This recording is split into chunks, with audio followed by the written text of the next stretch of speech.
வளர்ச்சிக்கு எவன் தடையா இருக்கணும் அந்த தடையை உடைச்சிருந்து மேல வரான் பாத்தீங்களா அவனுக்கான படம் இது. பைசானுக்கு கண்டிப்பா நேஷனல் அவார்டு கொடுத்தே ஆகணும். மாரி செல்வராஜன் படமா தான் பார்க்க வந்தேன். ஏன்னா மாரி செல்வராஜன் சாதிய பார்வையில சில பேர் பாக்குறாங்க.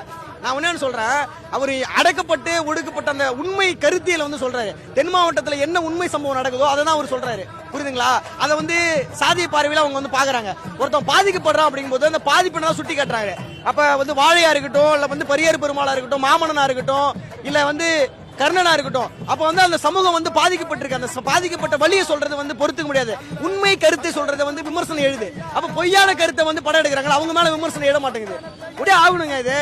என்னங்க ஒரு வாழை வந்து எவ்வளவு பெரிய எமோஷனல் மூவி நல்லா தெரியும். லாஸ்ட் எண்ட்ல அதை விட எமோஷனலா, ஹாப்பினஸா, மோட்டிவேஷனா வந்து என்னென்ன சந்தோஷம், எல்லா நெருக்கடிகளிலும் வந்து முறியடிச்சுட்டு ஒரு படம் வருதுன்னா அந்த படம் தாங்க. அந்த படத்தை வந்து என்னங்க இதுக்கு நேஷனல் கொடுக்கலாம். என்னங்க நேஷனல் அவார்டு கண்டிப்பா கொடுத்தே ஆகணுங்க.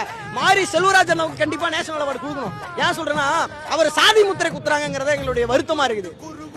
சாதி முத்திரை குத்துறாங்க தெரியுமா, அதுதான் வருத்தமா இருக்குது. உண்மையா சொன்னா சாதிக்காக சாதி படம் எடுத்து அவர் வந்து வளரக்கூடியவர் கிடையாது. ரஞ்சித்தானவா இருக்கட்டும், வெற்றிமாறனா இருக்கட்டும், அல்லது வந்து பாரஞ்சித்தா இருக்கட்டும், அந்த சமத்துவத்தை பேசுறாங்க. அதுதான் அங்க சில பேருக்கு பிடிக்க மாட்டேங்குது.